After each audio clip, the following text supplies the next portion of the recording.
It's the Pete Sousa Show. Sports, Pete. Nobody tells our stories better than our clients. The difference is stark. I was rear-ended at a stop.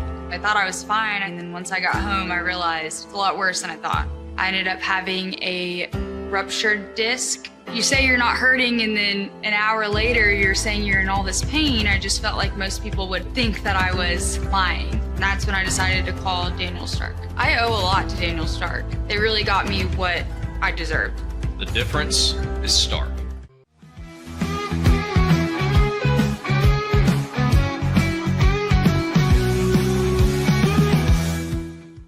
We definitely love our relationship and love Extraco. It's been an amazing experience. They made the PPP process easier. They were reaching out to me saying, what can I do to help you? That made a huge difference because my stress level, when we shut down, to afterwards was night and day. Our experience with Extraco has been phenomenal since the very beginning, so we love Extraco. Tervis is all about staying hydrated with style and durability. You can trust Tervis tumblers to keep your drinks the perfect temperature, hot or cold, for hours. From the classic insulated tumblers to sleek stainless steel water bottles, each product is built to last and comes in endless designs to match your personality. Stay refreshed and express yourself with Tervis. Visit tervis.com today and find your perfect tumbler.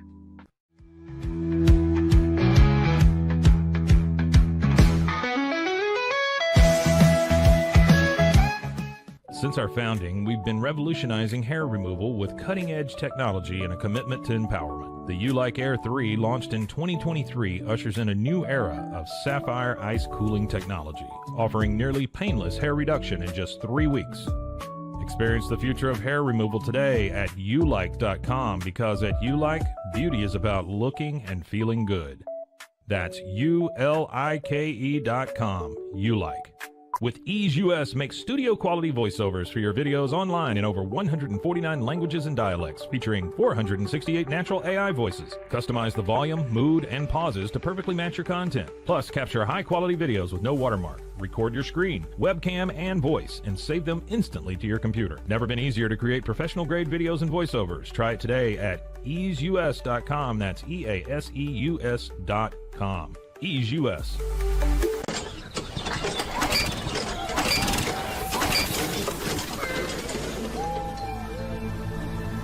Just use AMP-Pace.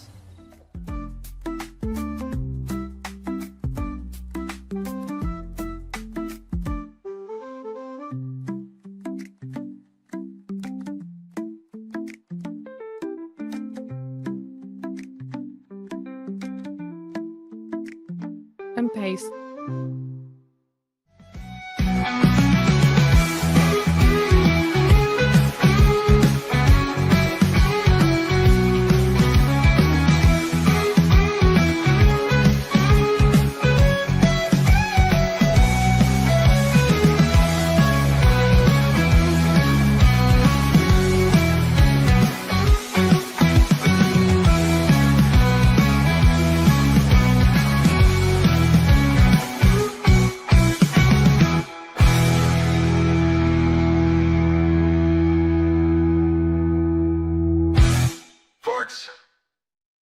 It is the Pete Sousa Show. We are coming to you live from the 21st floor of the Alico building in Waco, Texas. My name is Scotty Swingler. I'm not Pete Sousa. We got a comment yesterday about this. No, I am not, but I hope you'll join us anyway. I'm going to have a couple conversations with you really quickly this morning, and then we're actually going to go back to some interviews we've done in the past 2 months on the Dallas Cowboys. We'll do a little Dallas Cowboys special to wrap up this week as we head into the weekend. We're going to talk about Aaron Rodgers signing with the Pittsburgh Steelers here in just a second. We want to thank our sponsors who make sure that we can afford to do this show. Thank you so much to Extraco Banks, Socorro Family Ford, Daniel Stark, Injury Attorneys.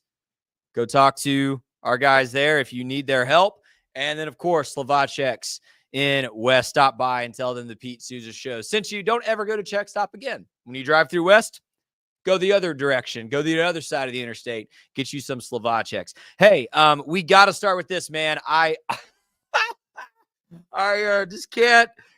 Like, it's unbelievably believable, in the words of Baylor's own Robert Griffin III, what is happening right now with the Indiana Pacers and with Tyrese Haliburton in particular. And I want to start by showing this. This is the statement I made on this show yesterday. It's about a 30-second statement that I made into a short on this channel yesterday. And I just want to play it because I expected this.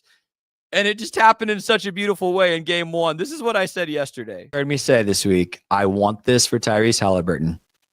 I want the storybook ending of the guy that was voted most overrated to win a championship 14 months later. I really want that.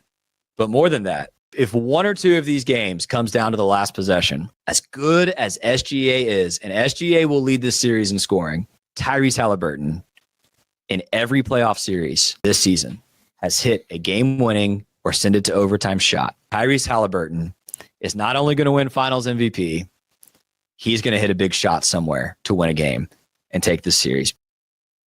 So, like, that was my, bold prediction for the series is that Tyrese Haliburton would hit a fourth game-winning or game-tying shot in this series. And he did it in game one. The Pacers were down by as much as 15 in the fourth quarter. I saw this from ESPN on Twitter. Before last night, teams were 0-182 when trailing by 9 or more points in the final 3 minutes of a finals game since 1971. And that one we added last night, the first team in 183 games to be down by 9 or more points with 3 minutes to go in the finals and to win. And on the back of another Tyrese Haliburton game-winning shot. Listen, I feel like a broken record at this point because this is like the third time I've talked about the movie script. This is unbelievable. 14 months ago, this guy was voted by his peers as the most overrated player in the league. And he has now done something that puts him into elite company. And this is mostly what I wanted to talk about today, is not so much a reaction to last night's game. And again, they were the Pacers down by 15 in the fourth quarter. Haliburton did not shoot particularly well last night, did not put up a lot of points last night. But when we got to those final 5 seconds, we all knew who was going to have the ball in his hands, and we all knew what he was going to do. Tyrese Haliburton was always going to hit that shot to take that lead, and he did it with 0.3 seconds to go. And I thought to myself, and I even texted Pete this, I said, this is the best individual playoff performance by a player since Dirk Nowitzki in 2011. And yes, I was a Mavs fan. I'm biased towards Dirk, but you think about Dirk going in a 4-0 series victory over Kobe Bryant, a 4-1 series victory over KD and Russell Westbrook in their primes, and a 4-2 finals series over LeBron and Dwayne Wade and Chris Bosh. I can't think of a better individual run since. And as I was thinking about this, I started to wonder, Tyrese Haliburton has now hit a game-winning or game-tying shot in all 4 playoff series. How many players have done something like that? CBS Sports, fortunately, answered that question with this article this morning. I'm going to read to you from this article. I was tempted to read this whole article, but that would make for terrible YouTube. I'm going to read the opening of this article and then recommend you go read it. So if I'm looking down here at the computer, it's because I'm reading. This is an article by Sam Quinn 1 hour ago on CBSSports.com. I will link it in the description when we're done with this live stream. I'd recommend you go read it. Here's how it opens. Since the NBA's play-by-play era began, and that's play-by-play stat tracking, okay? Since it began in the 96-97 season, LeBron James has the most postseason shots to tie or take the lead in the final 3 seconds of regulation or overtime with 8. By the way, for all the Kobe is more clutch than LeBron haters, don't you dare look up what their game-winning shot field goal percentage is, because LeBron's is twice as good as Kobe's. He's hit 8 of these game-tying or game-winning shots in the postseason since the stat was tracked beginning in 1996. That tells you all you need to know about LeBron versus Kobe. But here's what's unbelievable, okay? On Thursday, last night, Tyrese Haliburton made his 4th of the 2025 playoffs alone. Haliburton has now made 1 such shot in each of the 4 rounds this postseason. No one else in the play-by-play era, including James, has made at least one such shot in each of the 4 rounds across their entire career.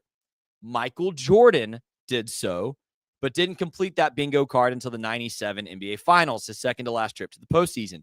Haliburton has done in a single postseason what it took Jordan an entire career to do and what James still hasn't accomplished in 22 seasons. That raises a very simple question. Is Tyrese Haliburton having the greatest clutch playoff run in NBA history? That's the opening to the CBS Sports article by Sam Quinn. It's undeniable at this point. What Tyrese Haliburton is doing in the clutch for the Indiana Pacers is only rivaled by Jordan or LeBron. He is in that company in terms of postseason performance and clutch shooting.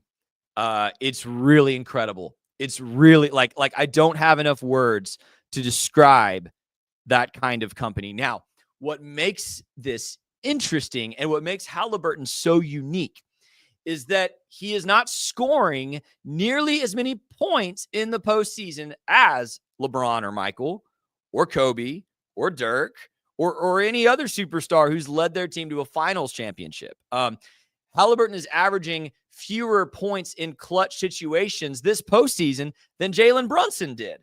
Tyrese Haliburton, if I'm remembering correctly, I think has 33 clutch time points this postseason. Brunson has 50 some odd. So Haliburton is not racking up ridiculous scoring totals, but he's 4 for 4, 100% on game-winning or game-tying shots in the postseason. Michael Jordan was about 50% for his career. LeBron about 50% for his career. Hallie's 4 for 4, and the only player outside of Jordan to do it in 4 playoff series, including the finals. Need I say more? Haliburton is also 8-1 this postseason in assist to turnover ratio as a point guard. So he's doing it unconventionally. He's not going to score 30 points a night like LeBron or Jordan at their best, or Kobe at his best, or Dirk at his best, Duncan at his best. That's not what Haliburton's doing. But what he is doing is he's making brilliant decisions with the basketball. He's not turning it over. And when you get to a last-second shot situation to win a game, he's perfect. He's been perfect. You give him the ball, and he's not going to miss. Last night, I believe he was 5 for 12 shooting before that final shot. He was not shooting well. He was not playing well. But he didn't turn the ball over. And when the game came down to the wire, he hit the shot. The bottom line, and the reason I bring up Kobe and Jordan and LeBron, is because when we talk about the greatest players of all time, this is what we talk about. We talk about what they did in the playoffs, and we talk about what they did in the final seconds of a game when the ball is in their hands and it comes down to them. This is what we all play through as kids in the driveway. The scenario of, I've got 5 seconds and I've got to heave a shot, and we dribble like crazy and we heave our shot. And Tyrese just did it in game 1. The Pacers didn't lead the whole game, but they got within striking distance and they gave the ball to the closer. And Tyrese Haliburton is the closer. This CBS Sports article I referenced wrote what they consider to be their 3 most clutch individual playoff performances in NBA history. To this writer, again, this is, let me look at his name one more time, Sam Quinn on CBS Sports. He says in his mind, the 3 most clutch individual performances throughout a playoff were 1998 Michael Jordan leading the Bulls to that final championship before they broke up. 2007 LeBron James. They didn't win the finals that year, but if you'll remember, that's the Cleveland Cavaliers team LeBron dragged all the way to the finals with Larry Hughes as the second best player in the roster. Boobie Gibson was getting time on that team. It's the worst roster to ever make a finals, all on LeBron's back. It said LeBron in that series had a ridiculous 14-1 turnover assist to turnover ratio. So LeBron absolutely balled there. And then they also put up, like I do, 2011 Dirk Nowitzki as the other most clutch, saying in the clutch, Dirk was shooting 54, 60, and 97% I'm assuming that shooting percentage, 3-point percentage, and free throw shooting percentage. Mavs went 11-5 against Kobe, Kevin Durant, Westbrook, Harden, James, Wade, and won all their clutch minutes by 73 points in that playoff in 2011. And then here's how this article concludes. It points out that while LeBron didn't win that series, that finals in 2007, Jordan in 98 and Nowitzki in 2011 did win the finals. And it says, if Tyrese can pull that off, win a championship as a number 4 seed in this specific way, it would be almost impossible to refute. He's had the most clutch playoff run in NBA history. I want it, man. I don't know how you can root against this. If you're just a casual sports fan or a basketball fan whose team has been eliminated, I don't know how you can root against Tyrese Haliburton from accomplishing this. Now that he has started the finals in this way, the Indiana Pacers have a leg up in game 1. It is seriously going to be the next great sports movie if Tyrese can complete this and win the finals 14 months after being voted most overrated. The other thing I said about this, and then we'll move on to Aaron Rodgers, I think what he just did, even if the Pacers lose this series, I think Tyrese Haliburton has put himself in the current NBA top 5. And I'd be interested to get Zach's thoughts on this when he's back in the chair, maybe Pete's thoughts on this next week. I think the 5 best players in the NBA right now, in some order, I'm not ranking them in order, but in some order, it's Luka, it's Giannis, it's Jokic, it's SGA, and I think it's Tyrese. I really value what the guys can do in the playoffs, and I really value being the man in the final seconds. Ant-Man is great. He has an argument. You could still argue for like a LeBron or a Steph. Jason Tatum, we'll see how he comes back from injury. I think it's undeniable to me Tyrese Haliburton has gone from most overrated player voted by his peers to a clear top 5 NBA player right now. And it happened last night. Unbelievable sports moment. You love to see it. Last thing I'm going to talk about today, and then we'll throw it to Pete. The Steelers reported yesterday are going to end up signing Aaron Rodgers, but my question for them is simply this. If Shedeur Sanders was too dramatic for you, why would you sign Aaron Rodgers? That's why this move makes no sense to me from a optics perspective, from a front office perspective. The Steelers kind of came out publicly and said Shedeur was never really an option for them after the meetings, never really someone they were going to take, despite the fact that going into the draft, their only viable quarterback was Mason Rudolph. And Mason Rudolph was good at Oklahoma State. He's never proven he can be an NFL starter. And then they drafted Will Howard late in the draft, who's a guy that I think could be a career journeyman, good backup in the NFL. I would be shocked if Will Howard ends up being a good NFL starter. That would shock me. It would obviously shock a lot of people because he went late in the draft. Shedeur Sanders, meanwhile, a flawed prospect, obviously did not help himself with how he conducted his meetings and his interviews. We've heard that round and rounds for 2 months. But if those meetings and interviews, if the off-season distraction component, if the Deion Sanders is his dad component, if any of those things are why the Pittsburgh Steelers didn't want to draft Shedeur Sanders as their starter, why in the world would you sign Aaron Rodgers? Listen, I don't know if Aaron Rodgers is cooked or not. It's very possible he can still play. His numbers with the Jets last season were a lot better than you think they were.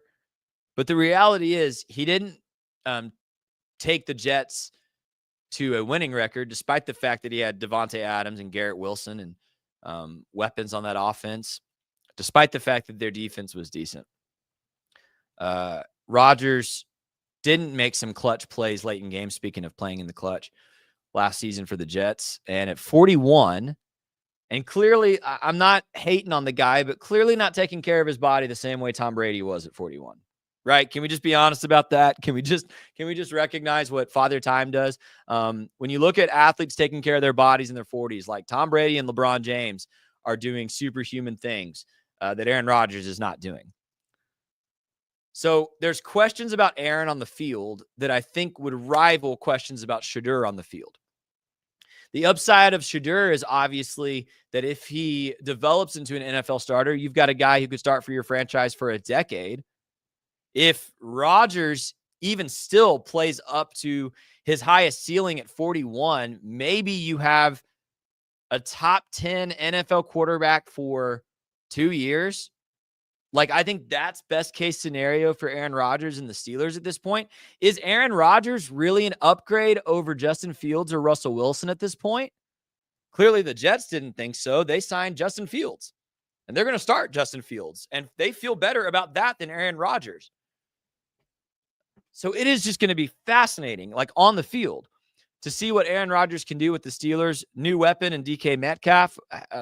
Could that be dynamic? Maybe, but I don't know that DK Metcalf is a better option than Devontae Adams, who he had in New York. I don't know that DK Metcalf is a better option than George Pickens, who the Steelers just traded to Dallas. So I'm really confused by this on the football field, but I'm far more confused about it off the field. And you can see this little headline I made. I'm going to call Aaron Rodgers Rocky Road Rodgers, because everything with Aaron Rodgers for 3 or 4 years now has just been difficult. I'm not hating on the guy for his political views. I'm not hating on the guy for how he wants to medicate during the offseason. Like, we could have those conversations. I'm not the guy to have those conversations.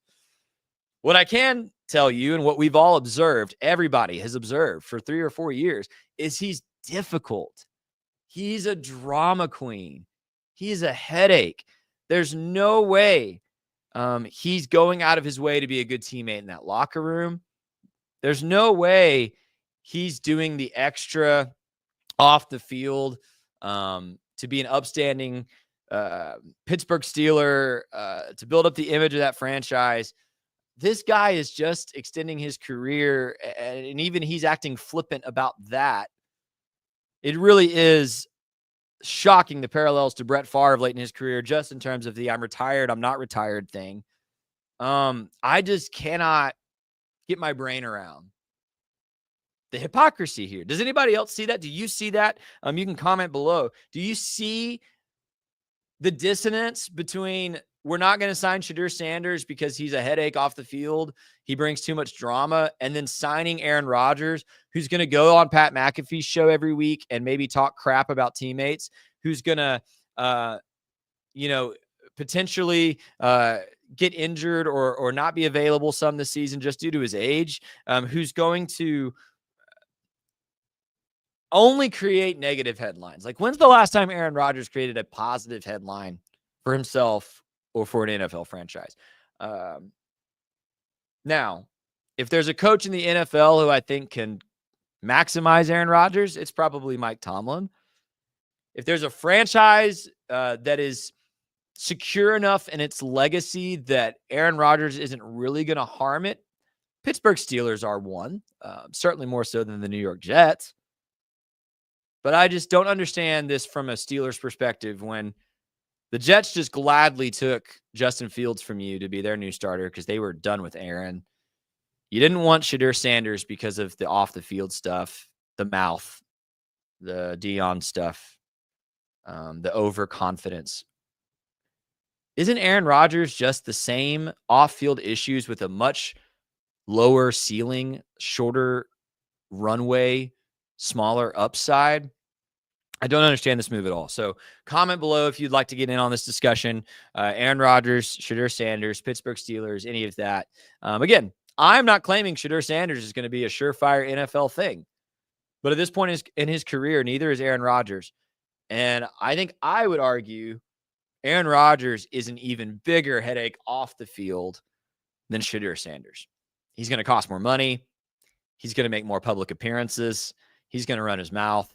I really struggle to get my head around this, and the hypocrisy just smells to me. It stinks. I don't like it. So here's what we're going to do. We're going to take a break. When we come back, we're going to run a couple of interviews from this last month where Pete was talking about Dallas Cowboys. So if you're an NFL fan, Dallas Cowboys fan, stick with us. We'll run back some conversations we've had with Paul Catalina, with Matt Mosley, on the Dallas Cowboys off season. This is going to do it for me this week. I want to say really quickly, thank you for those of you who've stuck with us and watched, even though Pete's been on vacation. I know the numbers are down. Everyone wants Pete back in this chair. He'll be back in this chair next week, but it's been a joy to get to do this with you this week. My name is Scotty Swingler. I'll be back in the producer's seat next week, and I appreciate you giving me your time today. We'll take a break. We'll come back with Dallas Cowboys talk, and then I hope you have an excellent weekend. By the way, Texas Tech, Texas, wrapping up the College World Series in softball tonight. Fascinating matchup. Should be fun for those of you who like Big 12. Let's take a break. We'll come back with Dallas Cowboys. Thanks again for everything. This is the Pete Sousa Show, brought to you by Slovaceks.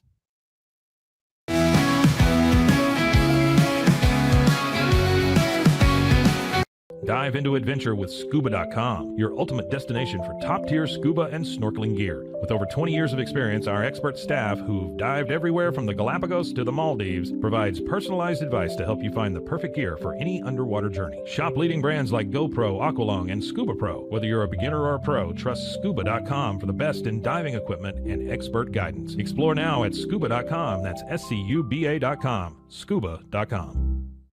At Fullwell, we bring together the expertise of registered dietitians, MDs, and OBGYNs to give you the best fertility support. Our research-backed bioavailable formulas are crafted with your health in mind, ensuring the highest quality and safety. From preconception to pregnancy and beyond, we exceed industry standards with independent testing for harmful contaminants. With our comprehensive practitioner directory, personalized care is always within reach. Fullwell, your trusted partner on your fertility journey. Visit us at fullwellfertility.com. Experience the perfect blend of exquisite craftsmanship and life-changing technology with Gevi.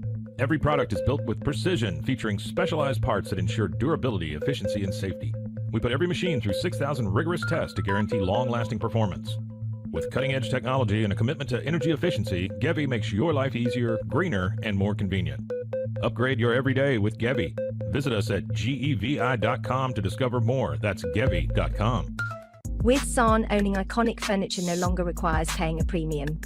We use the finest materials like Italian top-grain leather, known for its durability and luxurious feel, and apply meticulous attention to detail in every piece we create. Our replicas are crafted with the same care and precision as the originals, but a price that makes them accessible. With over 15,000 satisfied customers worldwide, we've proven that high-quality furniture doesn't have to come with a high price tag.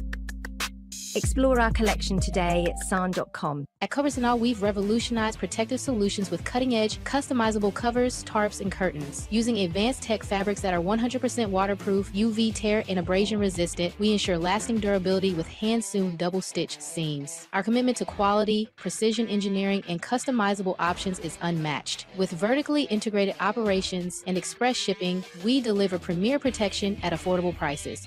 Visit coversandall.com today for the perfect fit, guaranteed to last. At Open Goal USA, we're revolutionizing training for both soccer and lacrosse with our innovative portable rebounders. Perfect for players of all ages and skill levels, our rebounders improve accuracy, control, and technique in both sports. Built with premium materials for durability and ease of use, they're ideal for training anywhere, anytime. Whether you're perfecting your soccer game or sharpening your lacrosse skills, Open Goal USA has you covered. Visit OpenGoaalusa.com and elevate your training today. Relax with Hemp Delicious. Organically grown hemp, massively blended with delicious organic herbs, responsibly sourced for their holistic benefits. Each sip offers calming, antioxidant-rich wellness. Brewed just for you. Sip the calm with Hemp Delicious. Find your blend at hempdelicious.com. Introducing Muck-Off's classic pink bike cleaner, powered by revolutionary nanotechnology that breaks down dirt and grime on a microscopic level while protecting your bike's delicate finish. Developed by our mad developer Alex and tested by riders, our products are made by riders for riders. Discover more at us.muc-off.com, where we break the mold to bring you the best in bike care. Get paid faster with Bill, the easiest way to send, receive, and manage your payments. No more delays, no more hassle. Whether you're a freelancer or a business, Bill makes payments seamless and secure, simple, fast, and reliable. Sign up today at Bill.com.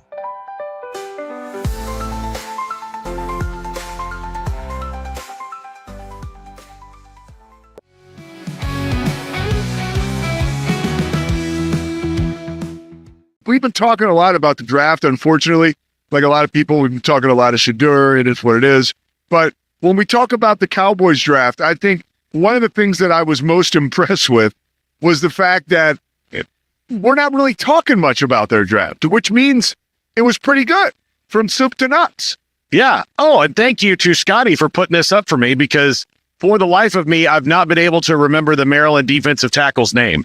I just haven't. Tommy Aking Besote. But I'm gonna say, now say it. Yeah. Look, it took me long enough yesterday doing a top 5 on Donovan Ezeraku. Yep. Good job. Yeah. So no, I actually, for Donovan Ezeraku, I had to watch like 9 different YouTube videos before someone actually said his name. I like that. Yeah. It was like all these amateurs, I'll just call them amateurs, were like, Donovan Easy. I'm like, oh, quitter.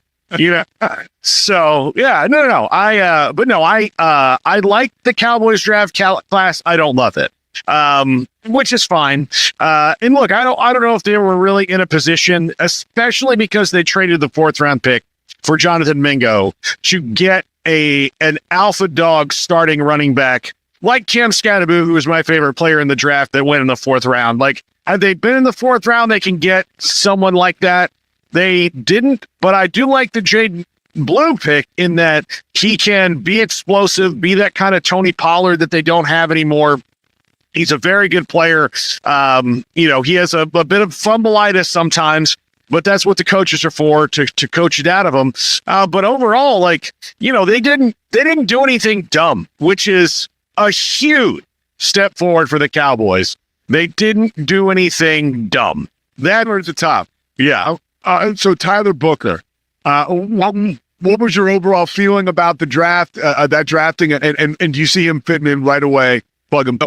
Yeah. And look, this is a Saban guy, big, powerful, strong, really smart, really focused on getting there and getting right and getting, the playbook and knowing it. He's replacing a first ballot Hall of Famer in Zach Martin. He's well aware of that. He's ready for the challenge. And because, look, this is a Saban guy. You want to draft, you know what the Eagles do? They draft Saban guys and Kirby Smart guys, and they play them right away. Or Kirk Ferentz guys like Cooper DeJean, and they play them right away because those guys have been coached up right. So when you take, a dude that played for Nick Saban and also got to play for Kalen DeBoer, who's also brilliant, and at 12, I have no problem with that. I had no idea what they were going to do once Teteroa McMillan was off the board. My first 2 choices, which I assume were their first 2, were Ashton Jeanty and Teteroa McMillan.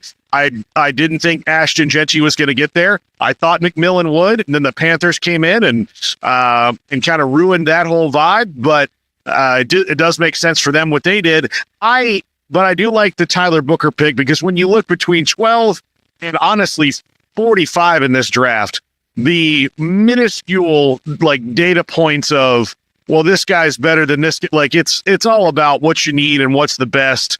And taking a guard at 12 is kind of a reach, but when it's the best guard probably in the draft, and a guy who is huge and big and strong and ready to go and played at Bama, I think you can take some of those little but he's a guard, things out of it.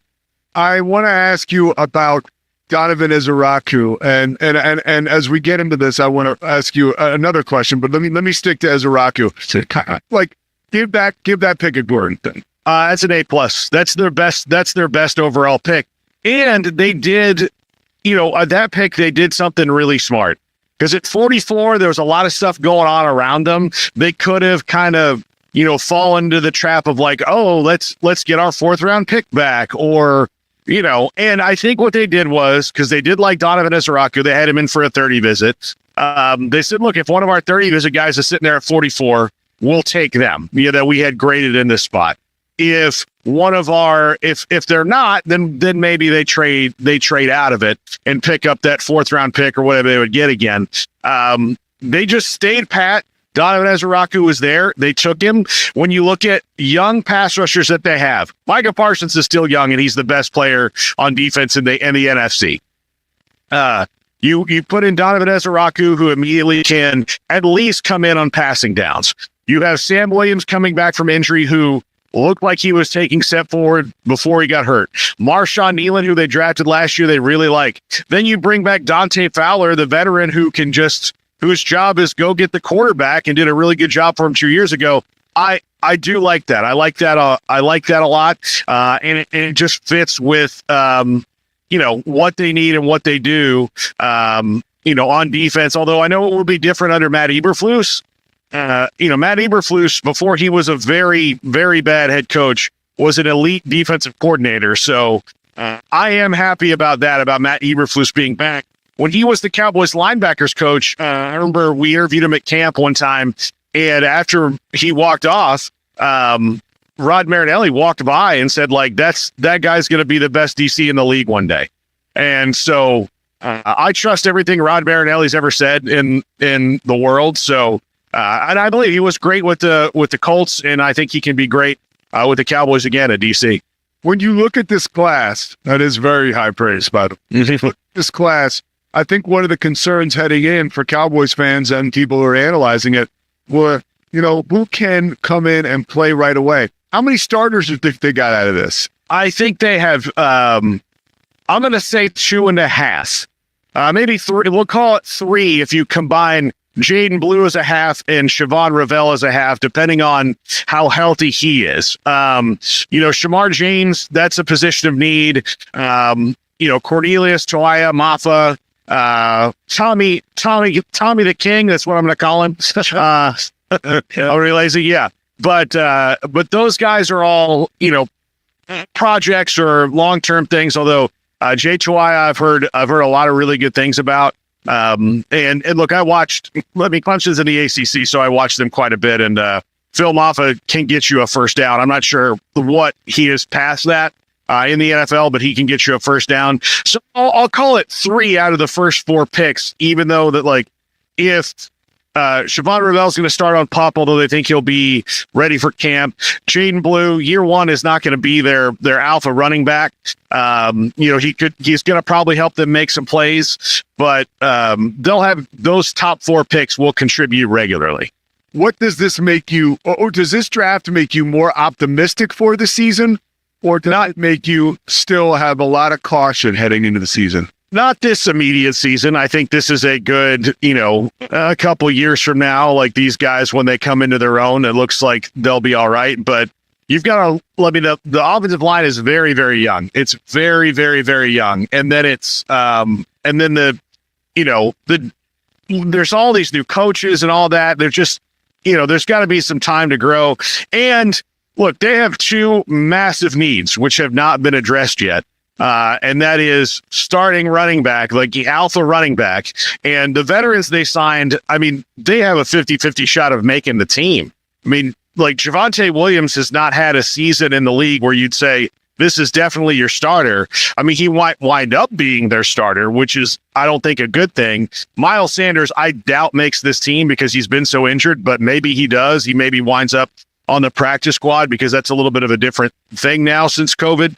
In the NFL, but they also, and this is the biggest thing, they don't have a number 2 wide receiver. Like, unless Jonathan Mingo takes a huge step forward or Jalen Tolbert or somebody, the light finally comes on, they don't. And they have a bunch of 3 and 4 guys, which is fine for depth, but you need somebody to take some pressure off of CeeDee Lamb and do something for Dak Prescott, because they have tried to put too much on him for too long and not giving him a running back that is a true alpha dog, which Rico Dowdle was not. He was fine.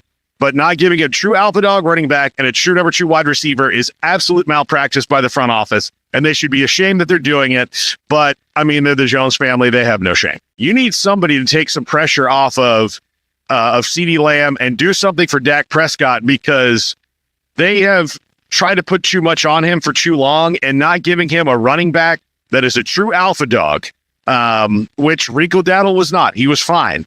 But not giving a true alpha dog running back and a true number 2 wide receiver is absolute malpractice by the front office, and they should be ashamed that they're doing it. But, they're the Jones family. They have no shame.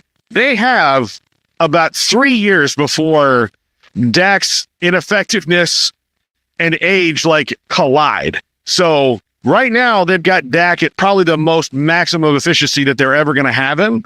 So they might as well like go all out and try to win with Dak.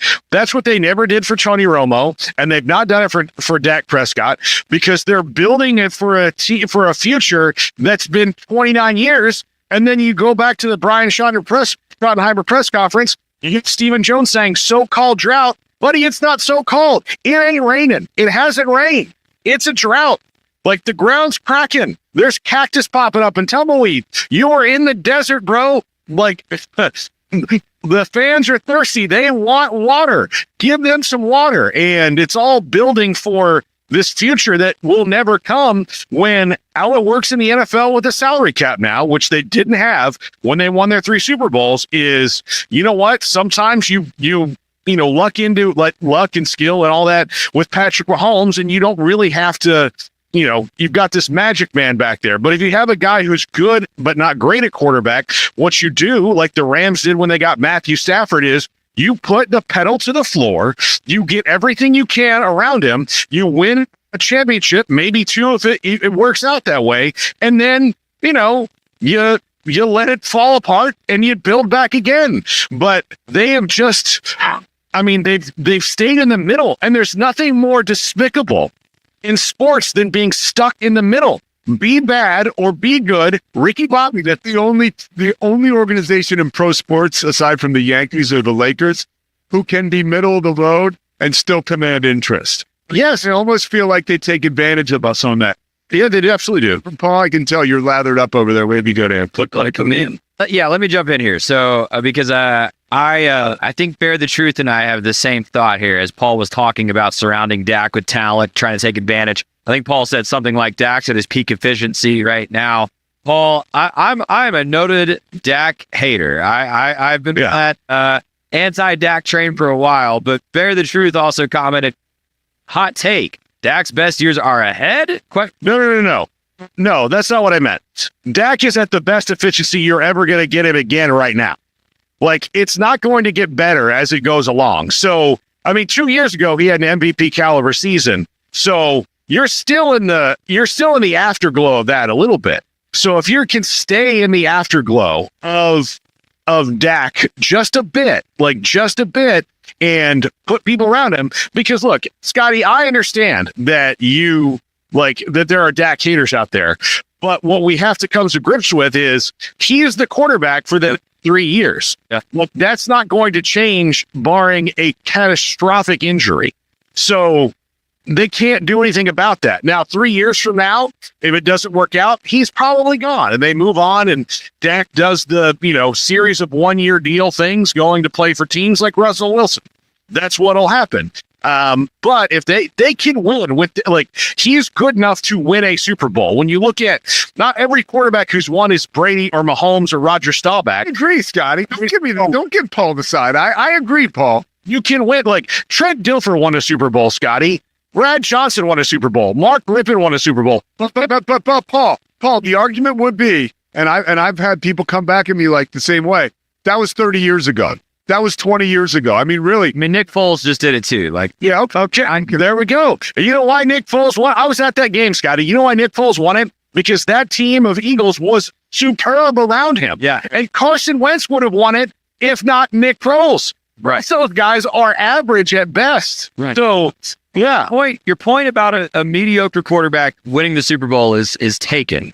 I just see Dak actively losing playoff game and get on. But guess who else did that? And I bet you like him, don't you? Right. I know. No, he's gonna say. I bet you you're a homosexual, aren't you? A big time. He was the same kind of shitty. He was. He was the same kind. He would go and do the same things Dak does. The primary difference is Tony Romo has some of the best fourth quarter numbers in NFL history. We're not okay. He also dropped a snap in Seattle. He also cost them getting into the playoffs more than one time. He also only won one playoff game. He only won one playoff game, and then he had one stolen by officials. But it's okay. Look, the thing is, what's the record say, Scotty? So Tony Romo and Dak Prescott are the same, and the Cowboys refuse to go all out to help both of them because their strategy when things hit ground are, well, quarterback will save us. Well, if the quarterback isn't Patrick Mahomes, that doesn't work. So you have to build around him. Look, Jalen Hurts, I'm a huge Jalen Hurts guy, but he is not a superstar quarterback. He's really, really good, and he's got really good skill set. But you know what the Eagles have done? They put the best offensive line in football around him. They gave him Devontae Smith and A.J. Brown and Dallas Goedert and Saquon Barkley and all of that. And that's a team they have to play twice a year in their division. And what do? They don't even go half the way that the Eagles do to make it work. So that's the problem. Like, Dak's the quarterback. You can win with a quarterback with Dak's skill set. He's better than most. I'd rather have Dak Prescott for multiple years than Jeff Hostetler that the Giants had, or Nick Foles or Carson Wentz. Dak's not a head case. He's a good dude. The team rallies around him.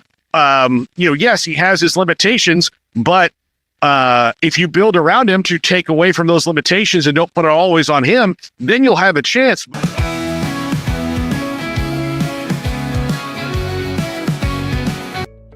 Did you know nearly all stock price changes of 10% or more result from a single news headline? These news catalysts create trading opportunities every day. All you need is a little help to reach out and take them. It doesn't matter if your investment budget is small or big. All you need is Benzinga Pro and its powerful news alerts, price tracking, and portfolio monitoring. Subscribe now, and we'll skyrocket your portfolio today. OsleyMD.com. I've always had thin hair my whole life. It breaks off at a certain length. In the last 6 months, I've noticed it just really bad. I mean, you could totally see it. I wear a hat a lot. I tried several different products. My experience with the Bosley MD hair regrowth kit was amazing. It was easy to use. It let me take off my hat. I could go in public and have my picture taken and feel normal again. OsleyMD.com. Golf Partner, the world's largest golf store network, offers more purchasing opportunities than anywhere else. With a dominant market share and a wider selection of quality secondhand golf clubs than our competitors, we make it easy for you to enjoy the game with affordable, top-quality equipment. Join us at golfpartnerusa.com and discover why we're the trusted choice for golf lovers worldwide. That's GOLFPARTNERUSA.com. Golf Partner. Since 2003, Bluehost has been empowering people to harness their brands online with innovative web hosting solutions. Trusted by over 2 million users, we're the longest-running WordPress.org recommended host. With Bluehost, you get a safer, better web experience, supported by the world's most popular site builder, and backed by our commitment to open source projects. Visit Bluehost.com today and take your website to the next level. Experience the future of secure private cloud storage with Internex. Protect your files with end-to-end encryption, ensuring your data stays private and accessible only to you. Enjoy seamless, fast storage without compromising security. Visit Internex.com today and take control of your digital life. That's INTERNXT.com today. Apollo Neuro is a new kind of wearable that helps your body recover from stress. It's like a wearable hug for your nervous system that helps you calm down and feel better. The Apollo wearable will send gentle vibrations to your body, like a song you can feel instead of hear. You feel better, you sleep better, and you can get back to being yourself. Learn more at apolloneuro.com. Protect your online privacy with NordVPN. Browse securely, access content from anywhere, and keep your data safe with military-grade encryption. Whether at home or on the go, NordVPN ensures your digital freedom. Stay secure. Download NordVPN today at nordvpn.com. That's NORDVPN.com. Elevate your experience with Grenco Science, the leaders in cutting-edge vaporizers. Whether you're at home or on the go, our sleek, powerful devices deliver smooth, consistent hits every time. Quality you can trust, innovation you can feel. Grenco Science. Take your vapor game to the next level. Visit us at GrencoScience.com.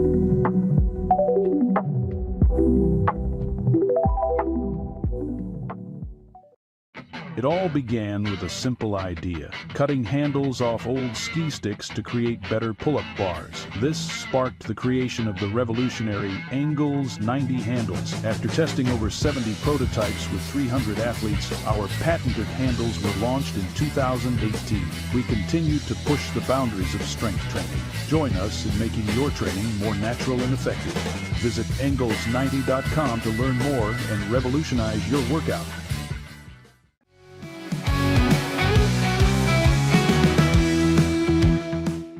Matt Mosley, ESPN Central Texas. You can hear him later on this afternoon, the Doomsday Podcast.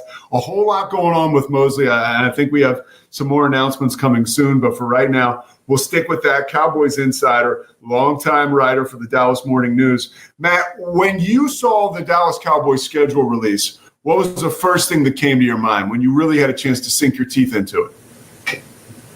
Oh, I've been, writing and looking at these things for a long time, so I just kind of immediately look for little trends or patterns or whatever. And I thought that holiday stretch, that really, for this team, which has had used to be, they could be good in November and like horrible in December was really their thing for a lot of years. And so I tend to just focus immediately on those months, like when they have a chance to kind of get rolling and when things could fall apart. Because I think all Cowboys fans kind of look at it that way. And I think that Eagles right before Thanksgiving, followed by Chiefs on Thanksgiving, and then they turn around and play that next Thursday night. That is the meat grinder portion of the schedule. I don't even mind the back-to-back. There's 2 back-to-back road trips. There's the one that involves the Jets, and there's another team in there that's not very good. And then they have a late one with the Commanders and Giants. Is how they finish off their season. I'm doing all this by memory. Yeah, I'm looking at it. You're right. Okay, but I think that right around Thanksgiving, that's tough. That's really tough. I do think there's a shot at opening 5-1 or 4-2. I think, and I almost think you have to. Like if you're not at least 4-2 after those first 6, you're in big trouble. So this is a schedule to me that requires early success. There is no slow start available because I think after you get through that first 6, you don't have a lot of spots to make up ground. Dude, I couldn't agree with you more. I think you've got to have the opportunity to go ahead and do a great job early on, get the ball bouncing your way per se, get your confidence up.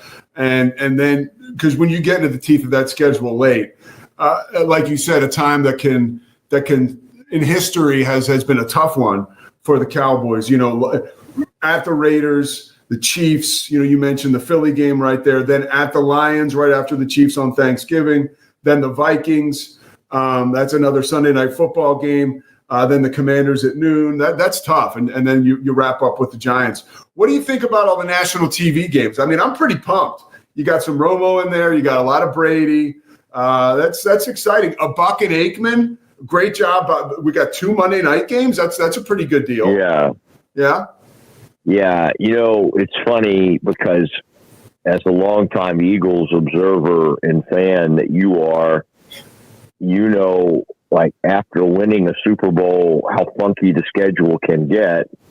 And yet, how funny is it that you win you win it all, and then so you're waiting to see who that first game is. It got to be the Commanders, like a team you played in the NFC title game. Is it going to be one of those great matchups? And of course, because it's the Cowboys and because of the ratings they get, it's the 7-10 Cowboys that's opening up the season. So I do find some of those schedules interesting, and that Philly is all over the map. I think one of those teams, maybe it is the Eagles, that they play on 5 different nights. Yeah, they do. I think they play every night this season other than Tuesday and Wednesday. And the only team that comes close that could end up having the same situation, it's the Chargers. And they would have to get a game later in the year, I think, on a Saturday to make that happen. But yeah, you win it all, and you get a ton of prime time. Now, it used to be like, in Major League Baseball, every team gets an all-star. Used to, the NFL wanted to get every team at least one primetime game. And that's going out the window. And now the Titans, even with Cam Ward, even with some interest there are 3 teams in the NFL that get 0 primetime games. I think the Browns might be one of those. But yeah, all these little trends and things kind of interest me. But you know who has the toughest schedule in all of the NFL? See, I don't. It's hard to say from year to year because we're assuming that all of last year's playoff teams are going to be back, and that usually doesn't happen. No, it doesn't. If we're assuming they're the last year's playoff teams, if we're judging our schedule based on that, the Giants have the toughest schedule in the NFL, which seems really unfair, but it's the Giants, so you and I don't care. Yeah, we don't care at all. Yeah, we're fine with them having misery. How about the Pickens acquisition? This is a guy in the last 3 years, right? Almost 200 receptions. Quite the anecdote, hopefully, right? For the Cowboys and for their passing game and for Dak Prescott. I have a theory on this, Matt, and it's a scary one, that this is a series where Dak could be totally unmasked. Almost like at the end of a Scooby-Doo episode where you rip his mask off and you find out, that it's like Brock Heward or somebody. I think that he can get exposed now because he has the quote-unquote tools that he needs. The offensive line is still a little patchworky, right? It's getting better. The draft, they obviously had an emphasis on that. And again, you correct me because you're the expert. But I am feeling that this could almost be troublesome for Dak because the table is set now for him to have an improved season, right? But what will happen to him this year? Well, I mean, see, I don't so much think that he gets exposed as like a poor performer as much as, the injury thing seems to hit him so often. And so you really can't run him. And so this one thing that used to be a part of his game, moving around or taking off occasionally, is no longer part of his game. So, but that's interesting. I mean, again, he was not playing well when he got hurt last year. We sort of blame all of last season. People blame that on Dak being injured. And the truth was, he was not good. And they got run out of their own building by the Saints. So, but I mean, I do find it, I think it'll be fascinating because some of the things Pickens does extremely well, which are those deep fades, the vertical routes that you guys used to run at Richmond. There's a lot of stuff that they do. I mean, that's what he's best at doing. And boy, this allows, you can put CD in the slot, kind of do some things with him. The respect you have to give Pickens. I mean, this is an interesting one because they essentially have done what they had to do to try to save that one season a few years ago, which is but that time they had to give up a first round pick, if you'll recall, for Amari Cooper. Now they've given up like a future, a third, and maybe even further down the road, a fifth. So that makes a lot more sense. It just doesn't seem like they had to rip everything up. Now, again, it's always interesting when one fan base is excited and then one fan base is like excited that a guy's gone.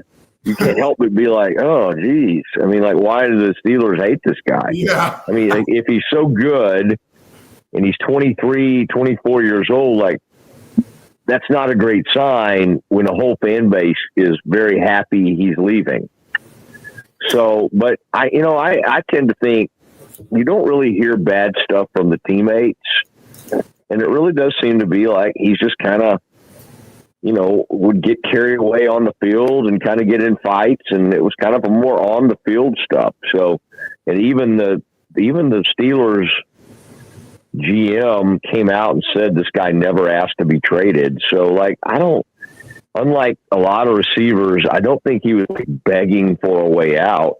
And you got him on the contract year. I mean, this is kind of like perfect. I think people thought, oh my gosh, here's another guy you got to give a contract to. No, not really.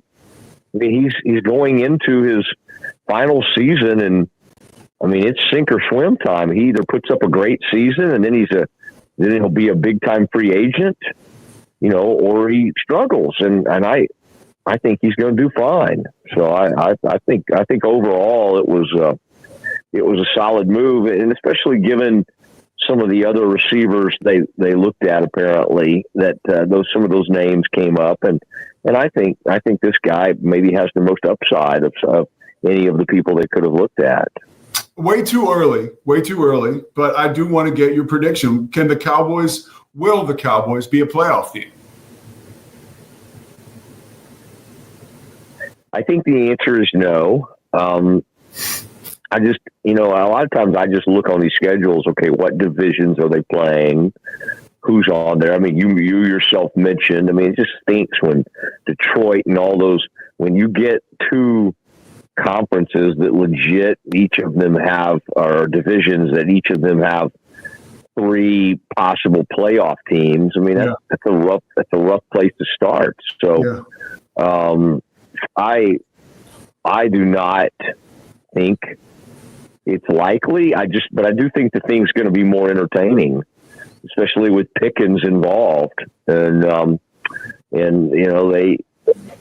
they're trying to get back to having a dominant O-line. I think that this first round pick seems to be solid. I went in there and tried to throw him off a little bit, and I asked, some of the day-to-day media kind of shot me a dirty look. What did you ask him? Somehow it came up about, how sensitive everybody is about Micah. And and he was talking about his media training and some of the stuff he'd done. I don't know, but it was like everybody was crowded around him, and I just said something in typical Mosley sarcasm. I just said, "Have you rolled out your podcast yet?" or something. And oh man, he answered it fine, but given all the Micah stuff that everybody's acted like the podcast is too much, and I think it was interesting, the reaction to it, because Mosley, I think one thing that's underrated about you that people don't celebrate as much as they should is the rascal in you. The rascal in you is always there, and that's very important to have as a personality. I read that in Al Michaels' book. He said you got to respect the rascal. You got to have a little rascal. So I love your rascal. Now I only have you for a finite amount of time, so I want to, you're a DFW guy. By the way, I got to mention one more thing while it's on my mind. To what you said, if you remember Baylor, the Jeff Grimes Baylor, when that was started to fall apart, they were just tough games to watch, right? Like 2 years ago, they had all those home games. It was a brutal watch, and then they changed things up, right? And it was obviously a better football team, but it was more exciting to watch. I think at the very least, you bring up a great point about the Cowboys. Those were brutal watches last year, and I think it will be a better viewing experience this year, right? For fans. I just wanted to get that one in. It's the Pete Sousa Show. Sports. We definitely love our relationship and love Extraco. It's been an amazing experience. They made the PPP process easier. They were reaching out to me saying, what can I do to help you? That made a huge difference because my stress level when we shut down to afterwards was night and day. Our experience with Extraco has been phenomenal since the very beginning, so we love Extraco. Nobody tells our stories better than our clients. The difference is stark. I was rear-ended at 70 miles an hour. I was injured, had a concussion. The insurance company, they delayed. They were playing games from the initial conversation. They weren't going to help me. The biggest thing I learned through this is that you can't go through this alone. I called Daniel Stark. They were going to help me and everything was going to be all right. Daniel Stark got me 10 times the insurance company offered. The difference is stark.